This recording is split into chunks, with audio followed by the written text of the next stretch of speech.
The reason you are drowning is not because the water is deep, but because you are trying to hold on to the shore while the tide is pulling you out. You believe that your suffering is a flaw in the system, an error in the narrative of your life that needs to be deleted. But the hard, cold truth of the architect is this: the friction you feel is not the world trying to break you, it is the world trying to wake you. We have been sold a lie of a frictionless existence, a dream of constant ease that has left our psychological muscles atrophied and our spirits brittle. You seek a way out of the darkness, yet you fail to realize that the darkness is the only place where the light of your internal character can actually be seen. If you want the strength to move forward when everything feels heavy, you must first stop asking for the weight to be removed and start asking for a stronger back. The ancient Stoics understood a principle that modern comfort has suppressed: Amor Fati, the love of fate. It is not merely the passive acceptance of what happens to you, but the enthusiastic embrace of it. When Marcus Aurelius sat in his tent on the Danubian frontier, surrounded by plague, betrayal, and the literal collapse of his borders, he didn't write about escaping to a better life. He wrote about the inner citadel. He understood that the mind is its own place, and in itself can make a heaven of hell or a hell of heaven. You are currently suffering because you are in a state of resistance. You have a mental blueprint of how your life should look: the career, the relationships, the level of mental peace, and because reality does not match that blueprint, you feel pain. But pain is just data. It is a biological and psychological signal that there is a gap between expectation and reality. The fortress is built when you stop trying to bridge that gap with hope and start bridging it with logic. Think of the modern landscape you navigate daily. It is a battlefield of noise, an endless loop of digital stimulation designed to keep you in a state of high arousal anxiety.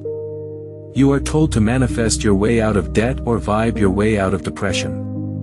This is the ultimate betrayal of the human intellect. It treats you like a child who needs a lullaby rather than a warrior who needs a strategy. True internal resilience, anti-fragility, is the property of systems that actually get stronger when they are stressed. Your bones grow denser under the pressure of gravity, your mind grows sharper under the pressure of necessity. When you feel like you cannot go on, it is usually because you are exhausted by the performance of being okay. You are carrying the heavy mask of a person who isn't hurting, and that mask is heavier than the hurt itself. Radical acceptance is the first pillar of the fortress. It is the moment you look at the wreckage of your current situation and say, "This is exactly where I am supposed to be, because this is where I am." The Zen masters speak of the mu, the void or the empty space. In our hyper-connected world, we fear the void. We fill every second of silence with a screen, every moment of loneliness with a distraction. But the strength to continue is found in the stillness between the thoughts. You are not the voice in your head that is screaming that it's too hard, you are the one who hears the voice. This distinction is the beginning of your competitive advantage. While everyone else is being swept away by the current of their own emotions, the person who can step back and observe their own pain becomes the master of it. You become a strategist of your own soul.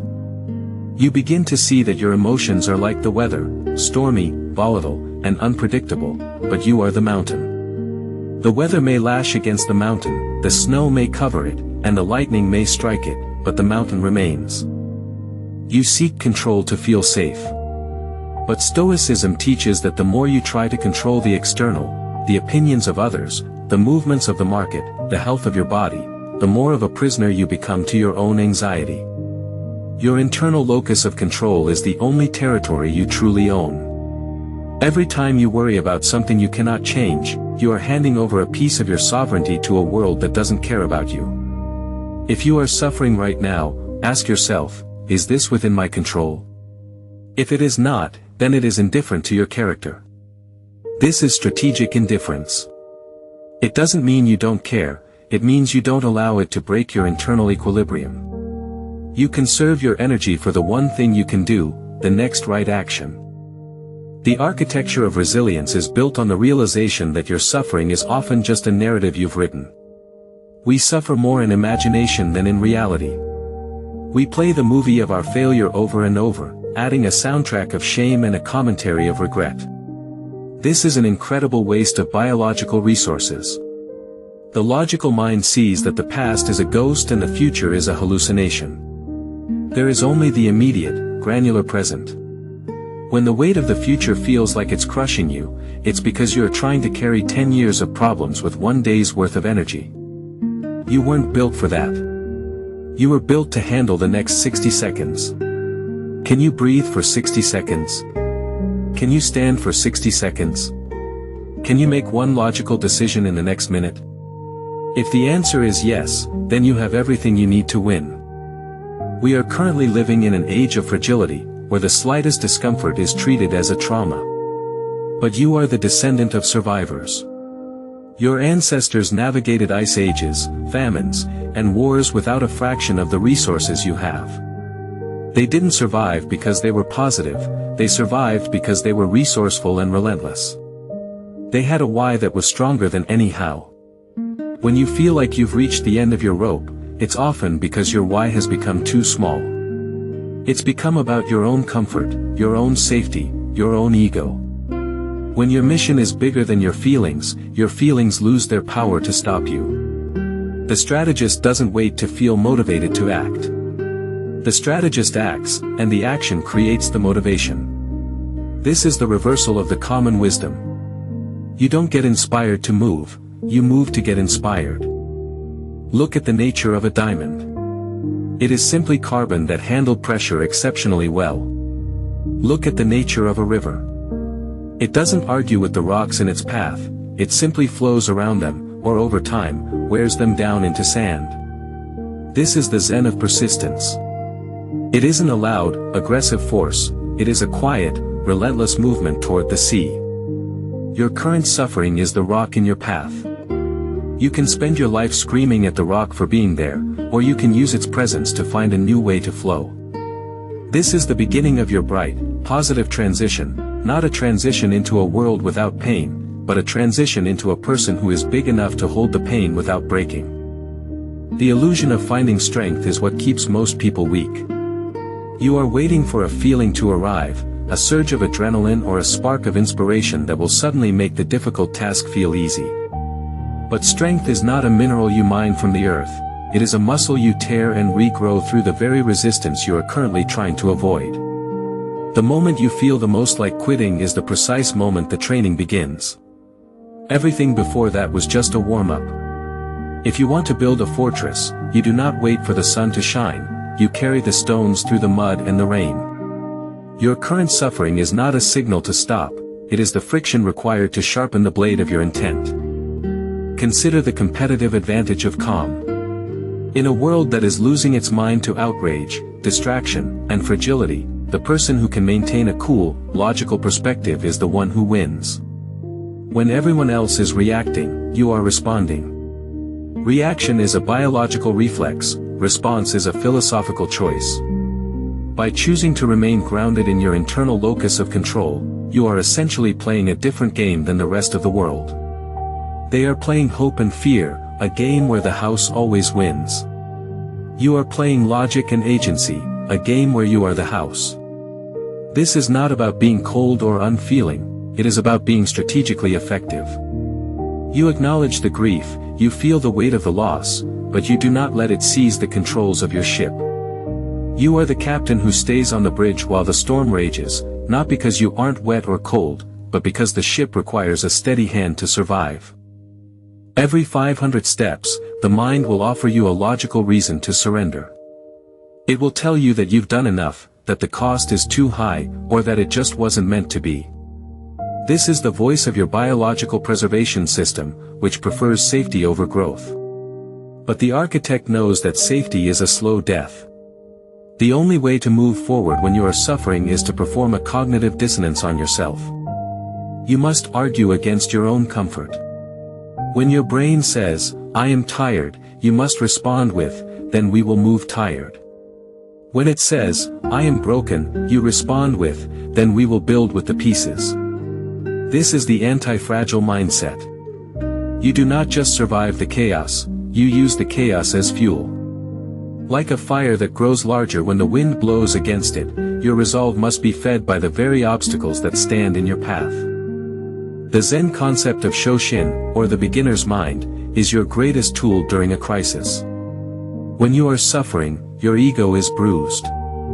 You are mourning the person you thought you were, the person who was successful, the person who was happy, the person who had it all figured out. But that person is gone. To move forward, you must let that identity die and embrace the reality of who you are right now, a student of the struggle. A student doesn't feel shame for not knowing the answer, a student feels curiosity. If you can look at your current pain with the curiosity of a scientist observing a phenomenon, the pain loses its emotional sting. It becomes a puzzle to be solved rather than a sentence to be served. You are not failing, you are gathering data on what doesn't work so that you can find what does. True bright motivation is the realization that the universe is not happening to you, it is happening for you. Not in a mystical, everything happens for a reason sense, but in a functional, structural sense. Every hardship is a curriculum. If you are struggling with loneliness, you are being taught self-reliance. If you are struggling with failure, you are being taught humility and iteration. If you are struggling with fear, you are being taught courage. Courage is not the absence of fear, but the judgment that something else is more important. What is more important than your comfort? Your character. Your legacy. The person you will become on the other side of this fire. Seneca once said, "I judge you unfortunate because you have never lived through misfortune. You have passed through life without an opponent, no one can ever know what you are capable of, not even you." The logic of the next step is the ultimate antidote to despair. Despair requires a long-term view of a dark future. It requires you to look at a mountain and realize you cannot teleport to the top. But you are not required to teleport. You are only required to move your foot 6 inches forward. When the weight of your life feels unbearable, shrink your world. Stop looking at next year, next month, or even next week. Look at the next 10 minutes. Complete one task with total, Zen-like presence. Wash a dish. Write one sentence. Take one breath. This is the micro-victory strategy. By stacking small, logical wins, you prove to your nervous system that you are still the one in charge. You are reclaiming territory from the void, inch by inch. As we reach the synthesis of this internal fortress, we must address the ultimate framework for peace and power. Most people spend their lives trying to avoid the void, trying to hide from the reality of their own mortality and the inherent chaos of existence. But the architect does the opposite. You must walk directly into the center of the storm and realize that at the very core, there is a stillness that cannot be touched. This is the architecture of transcendent utility.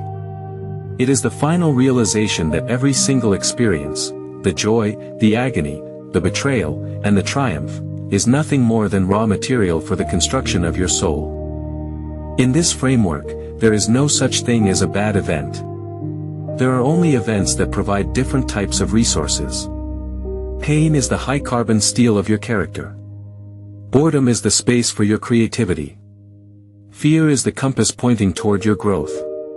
When you adopt the architecture of transcendent utility, you become invincible because you have no waste. You use everything. You are no longer a victim of circumstances, you are a master builder of reality. You don't need good vibes because you have the power to transmute bad ones into gold. This is the competitive edge. This is the Zen of the high performer. This is the fortress of the soul. The world will continue to be chaotic. People will continue to disappoint you. The market will crash. Bodies will age. But you are the ocean, not the waves. You are the mountain, not the weather. You are the architect, and your work has only just begun. Stand up. Breathe. Build.